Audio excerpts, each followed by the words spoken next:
Hello, hello, Coach Tina here. Woo, we are on day 3 of our Fresh Breath of Air VIP Date with Destiny review. I don't know about you, but I am super excited because 2026 is off to a bang for so many of us. And I have the theme this year of rewriting the script, changing everything, and you're coming along with me as a VIP. How much fun is that? I am thrilled. I'm excited for us, and I cannot wait for us to get started. Let's go ahead, and I'm going to share my screen, and we are going to get going.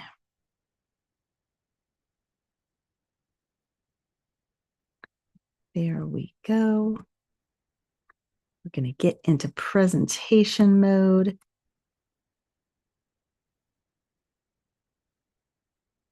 And boom, as my stepmom likes to say, we're off like a herd of turtles. But that's okay because this is good, good stuff. And if you haven't seen the last 2 days, you're going to want to go there because this material is proprietary information that only you have access to. I'm not putting this out to the masses. This is those of you that know you're ready to go to the next level. You're willing to dig deeper. That's why you signed up for the VIP, because you know that the value in life is not about learning material, but it's digging deeper. It's applying the knowledge. And you got to get there. You got to get started. And so this is my way of getting you started. So here we go. This is a 6-day review. There are 6 days in the Date with Destiny format.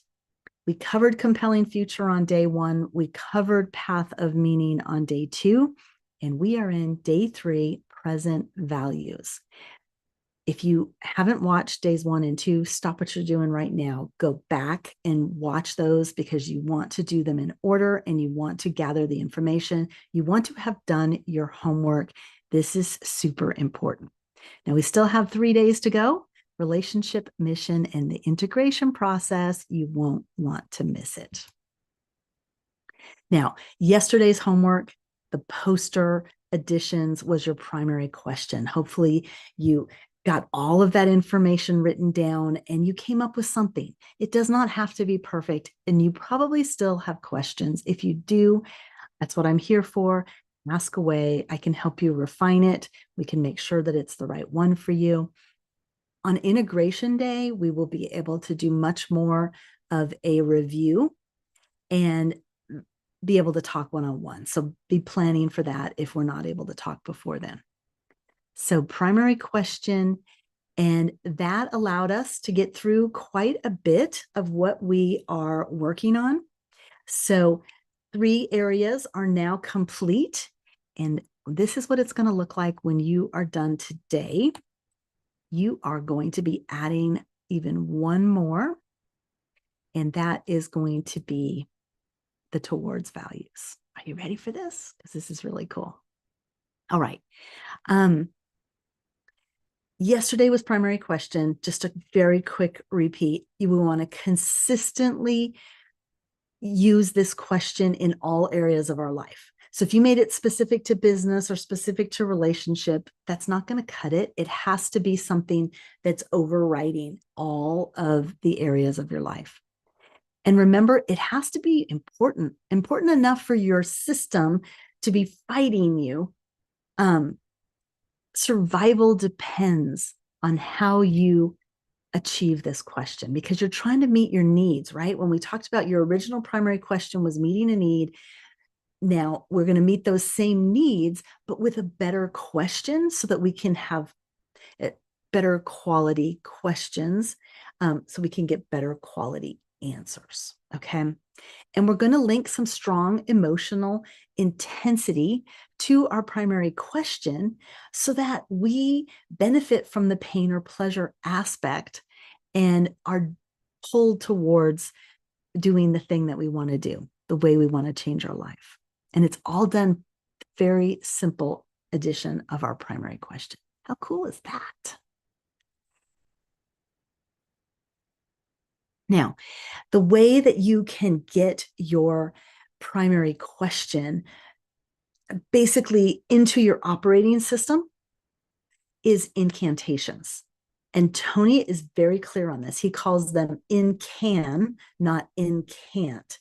So incantations are basically adaptations of what you're wanting to do in your life, the new you, the things that you're going to believe, the things that you are destined to put in place.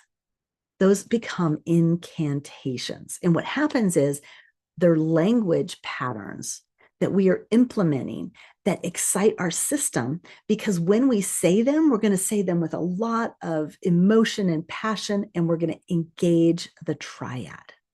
Okay, that's the physiology, how we stand, how we breathe. Then we're going to bring in our focus, the meaning that we attach to the incantation, and then the language, the way we say it, the way that we bring it to life. It's going to matter and mean a lot to us. And the really cool thing about an incantation is there are consequences, because it is an active use. This is not just a affirmation, a banal saying of this enough times. It isn't like that. It's the active involvement. You're doing the things, you're taking the actions. It's all one system working together.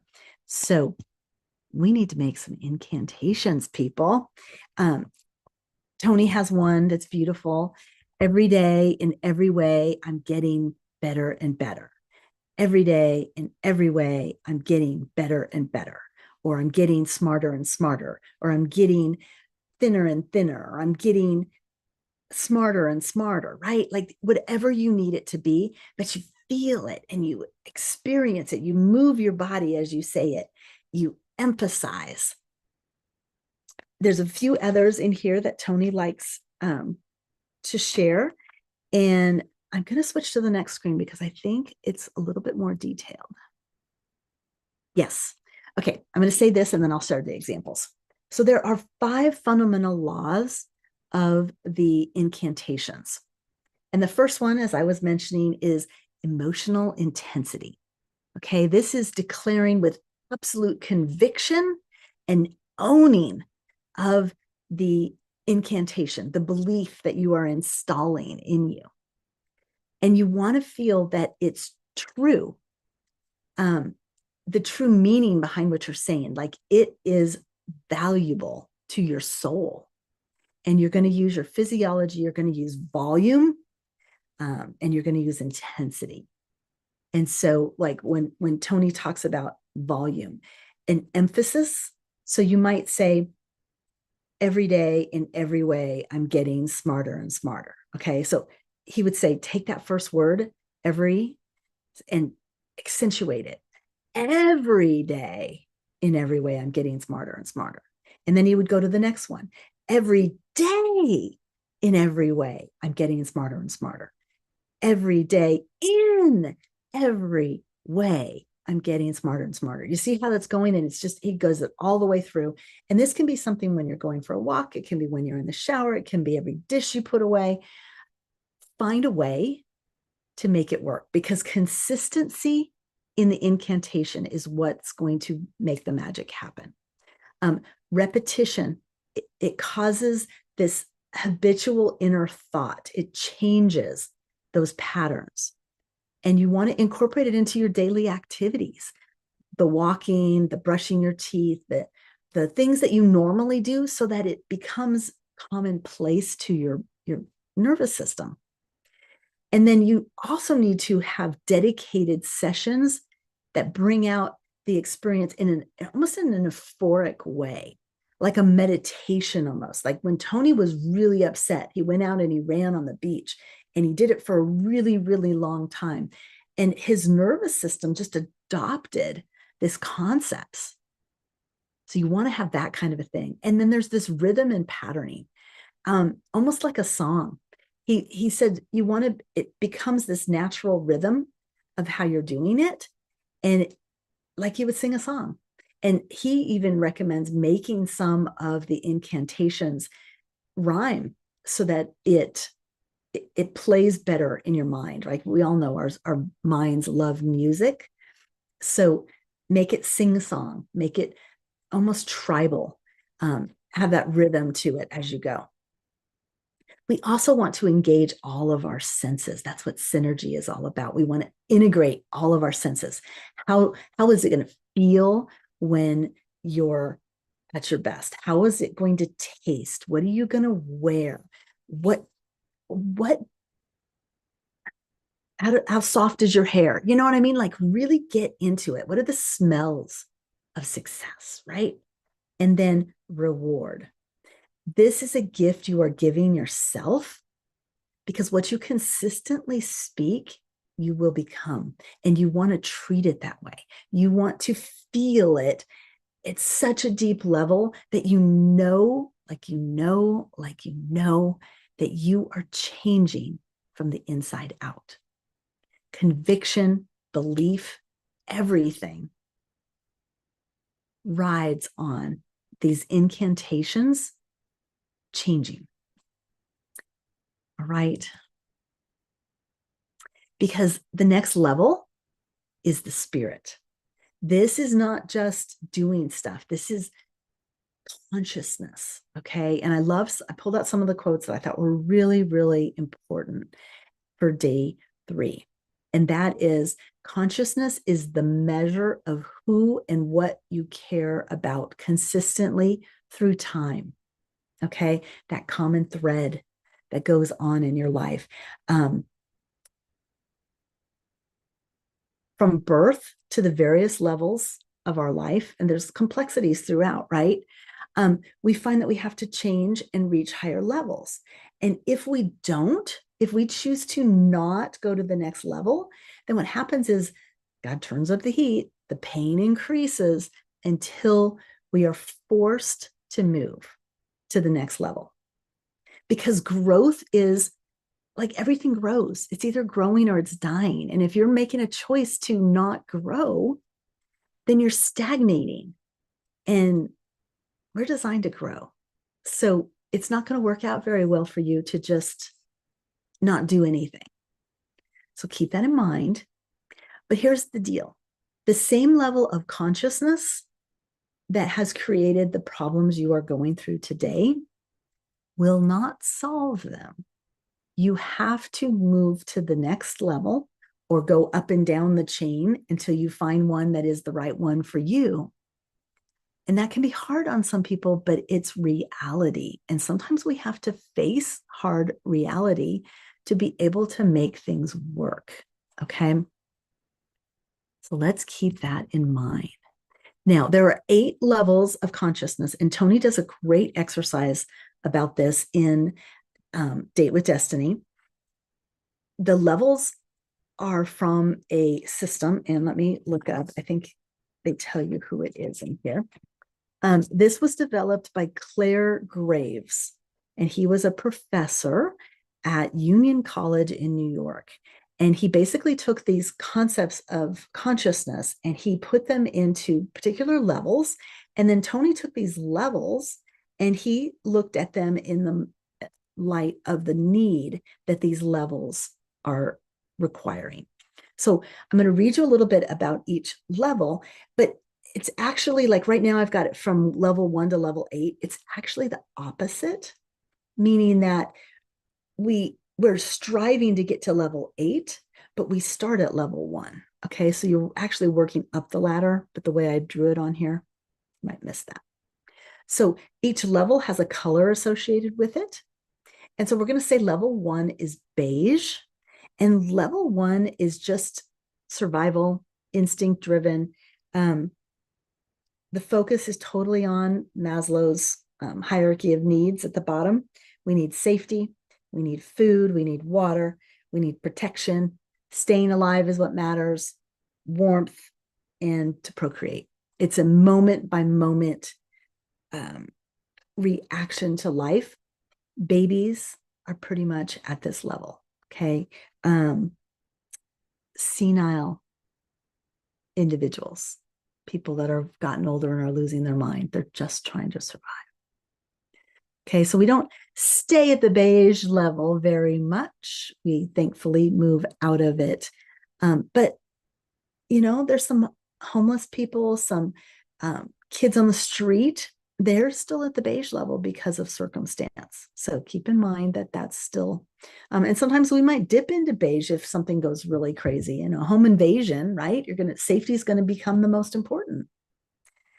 Okay, the next level is my favorite color, level 2, purple. Now, this is tribal order. And tribal order is a safety orientation through rituals, taboos, superstitions, folklore. This is how we used to be, basically. We don't need this as much anymore. But gangs, sports, they all kind of have this tribal order to them. Very basic, very community focused. So magic is often the primary theme of why everything occurs. There's not a lot of deep understanding behind it.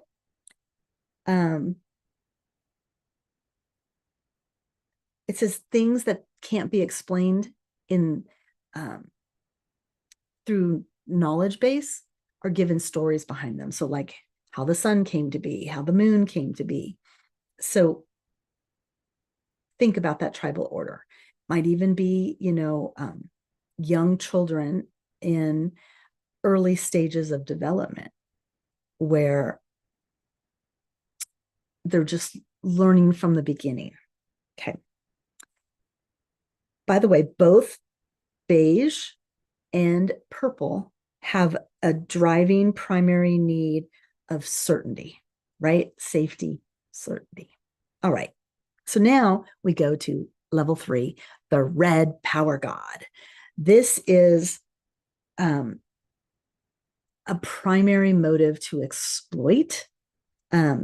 People at this level are powerful, impulsive, egocentric. It's also associated with anger, right? So you think about that power god having anger. Some people go here, even though they might be highly evolved, when they're upset, they go straight to power god and order people around, try to control everything. And unfortunately, we all have a little bit of power god in us. So you might recognize that. Now, their primary need, as you might imagine, it's actually 2 needs. The first one is significance, but also they're hanging on to certainty still. They want it their way, and everyone has to follow through. So it says examples are conquerors, rock stars, heroes, warlords. They have specific ways they want things done, and you better do it my way or hit the highway. Then we have level 4. This is the blue level. And this is order and absolute. I always think of policemen uniforms, the dark blue uniform. But this can also be religion. It can be military. Even something as easy as the Girl Scouts or Boy Scouts, right? So at this level, there is an authority structure. It enforces the code of conduct. So people have to follow rules. And breaking rules equals enormous pain. Following rules equals enormous pleasure. You get rewarded for following the rules. So there's a emphasis on creating meaning, discipline, traditions, morality, and values that everybody believes in so that they can follow the rules better, right? Focus is living for later.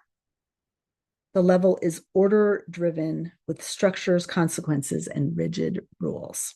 Now, the primary driving need is the same as power god. Interesting, right? Significance and certainty. Okay. So a lot of people go to blue.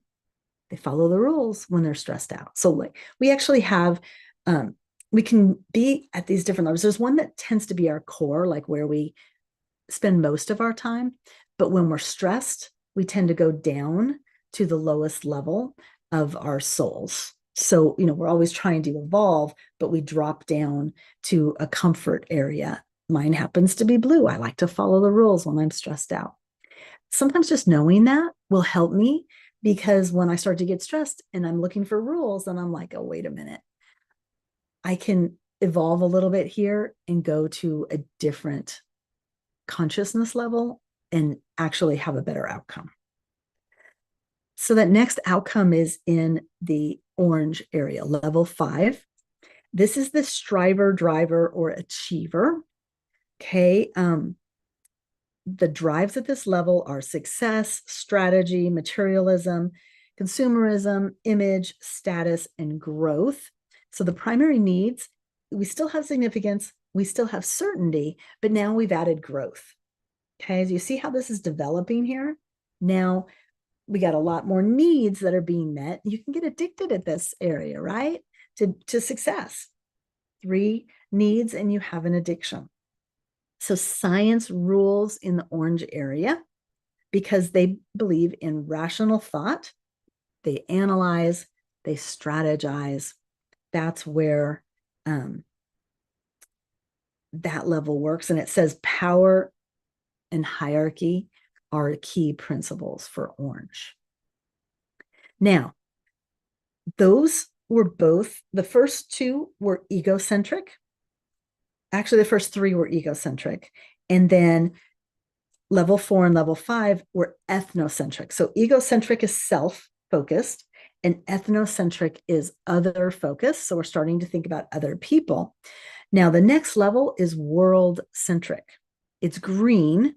Level 6, it's social consciousness, okay? And the level is driven by connection, consensus, being equalitarian. So everybody's equal.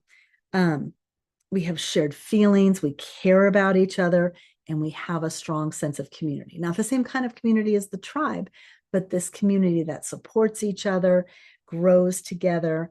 There are close ties in human spirit and values, community. Individuals at this level explore the inner self, and see hierarchy as a problem. They want plurality, meaning that they want everybody to get along, to be at the same level. No one's higher than the other. It's kind of an utopian concept, but not as much as the next one, which the next 2 are what's known as spirit centric. Okay. And the primary need is connection and contribution, which happens to be the same as level 6. Okay. So we went from certainty in 2 areas to certainty and significance in 2 areas. Then we went to adding growth to our significance and certainty. Now we are moving completely out of those into connection and contribution. And that's the same for both 6 and 7. And 7 is what's known as integrated or flex flow. Okay, so flex flow, it's yellow and it's ecological, the application of natural systems. People at this level integrate and align their systems, their values, their knowledge, and competency over power status and group sensitivity. They want flexibility. They want spontaneity. They want functionality. They see differences in things and how to integrate them together. And they see the power of ranking and linking hierarchy as natural. They are best qualified to make the decision. The best qualified person makes the decision. So I want to say they're almost a little bit more rational, realistic rational, let's call it. And so they are looking for connection and contribution. And the next spirit centric, I'm so sorry to yawn, is level 8, an awakened soul. This is the color turquoise, and this is what everybody thinks they are or want to be. And Tony always says, if you think you're a turquoise, you probably need to think again, because this level is the top. This is Jesus. Okay. This is the Mahatma Gandhi, Mother Teresa. They are holistic, collective individualism, cosmic spirituality. They're all about earth changes. People at this level feel constant energy and a connection to not only people, but all things, the oneness level. They are sensitive to harmonics and mystical forces and unite feelings with knowledge. Woo! Who doesn't want to be a turquoise though? Like that. That is awesome. So, why does any of this matter? Well, as you get more involved and deeper into the Tony world, what's helpful is when you start to recognize these different levels of things, the different classification systems that you are basically in the pattern of. So in consciousness, this is something going on, but it's also it's a pattern you're adopting. So like Power God, that is something that you've done before and it worked for you, so you keep going there. But when you find that you could go to maybe a integrated, still maybe tap into a little bit of power, but for the good of all, changes a little bit, right? So let's quickly go through the levels of consciousness. In order to decide where you are, you want to ask yourself, where do you think you are? Right? I described them. One might resonate with you more than another. And this is the one that's probably where you hang out the most, or as Tony likes to call it, your center of gravity. So whichever one you think it is, put it in the comments if you want, but in your notes for sure. And then think about the one that you drop to when you're under stress. And when you do show up as a blue or a red or whatever, what are the consequences of that for you? Does your purple take the credit card and go out and buy everything that everybody else has because it makes you feel better?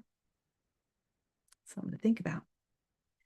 Okay, now, if there are two people in your life that you struggle with, imagine there might be, one in your personal life and one in your professional life, it's good to take this information and think about what their center of gravity is, their main level of consciousness, because you can probably see it, especially in other people. You might see it even better than yourself. And so you look at that and you're like, okay, well, then where do they go when they're interacting with you? Why is that? Right? Why do you trigger them? Or do you? Is it just a perception on your part? That's a whole nother class we could do. But knowing that you influence these two people, maybe because of how you and your color and your current level of consciousness are in alignment with their level of consciousness, you can start to be like, oh, okay, I see how I may have caused this and how I can fix it. So be really helpful in a marriage, right? To feel that kind of understanding between what you want and what your partner wants. And then how can you take these skills that we've learned and turn them into something that allows you to serve the world at your highest level? All right. And that, my friends, takes us to the last thing we learn on day 3, which is present values and rules. And I use the cute little Girl Scout picture because we all are striving to move towards the things that we value. Okay. And Tony likes to call them towards values. So these are the things that pull you forward. Okay. And our values tend to have rules. Like, let's look at the value of love. You probably have a rule about what it means to be loved. And when you can evaluate, when you know that rule, you can start to go, does that rule make sense? Or do I need to think about that a little bit? Like, is that really my rule for love? I actually, in doing this process, realized that I had a rule that said, if you are mean to me, like in a love relationship, it means you love me. And when I said that, I went, oh, wow. And then I went back and I looked at my history and I realized that I was confusing people treating me poorly as people loving me because I had experiences in my childhood where I couldn't imagine that those people didn't love me. So I had to associate people hurting me meant that they loved me in order to survive, basically. How crazy is that? So when you start to put these together, they may not make sense to you. You might go, no, wait a minute. That doesn't mean what I thought it meant. But I'm going to give you some questions in a second, and this is going to bring forward the rules. But you also have the things you try to stay away from. These are values that you're like, no, never going to happen, like poverty. I have an away value that says I cannot live on food stamps, right? And that value, that's a rule that what is poverty? Well, poverty is food stamps, living on assistance. I can't do that. So I have a rule that says if I have less than this amount in my bank account, I better go get a job, right? So let's talk about the rules themselves. Like I said, there's 4 parts to this. And the first one is questions to elicit your towards value. So you're going to sit and you're going to ask yourself, what has been most important in my life? That's going to become a towards value. So maybe it's work, maybe it's family, maybe it's having a good time, maybe it's experiences. Only you will know. Music, that could be self-care kind of stuff. And then what you're going to do is write down this list of values, and then you're going to put them in order. And what you're going to say is, what has been more important for you, to feel love or to feel happiness? Like maybe that was one of the ones you wrote down. And if it's happiness is more important, then you just put that at the top of the list. And then you take your next one and you're like, okay, faith. Is it more important for me to feel faith or love? Love. Okay, so now you move love up, faith comes down one more, and you go with whatever's next on the list. And through that, you slowly get through your first and second question. Actually, your values. And then the part 2, we want to figure out our rules for each of those values. So for each one that we have, we're going to ask, what has to happen in order for you to feel that value, to feel faith, to feel joy, to feel love? And you're just going to write that down. You're going to keep note of that. Okay. Then we want to talk about our way values. So in the past, what have been the feelings you would do almost anything to avoid needing to feel? So you're going to give that a few moments. You're going to think about it. And okay. And this is just to help you understand what you try to stay away from. Anything you avoid doing, there's a reason for it, right? Your brain is protecting you. And so we really want to look at those things where there's resistance.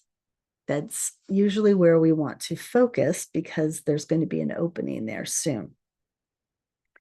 And then after you know which feelings you've been trying to avoid, then you do that same priority concept where you take maybe poverty is one of your away and the other one is being overweight. And then it would say, in the past, which of these feelings would you do more to avoid? Being overweight or being whatever I said the other one was. And then when you decide, you move to the next and you keep going that way. Now, the last part is part 4. Once you have your away values, then you have to answer what has to happen to you in order to feel whatever it was that you put up there for your feelings, right? For your away values. Really super important. I need to give you some time to work on this. Remember, you can always go back in the video, slow it down, pause it as I ask the questions. You've got this. And again, I'm available to help you. If it doesn't make sense, reach out to me, DM me. Let's get this working for you. because your poster today is your towards values.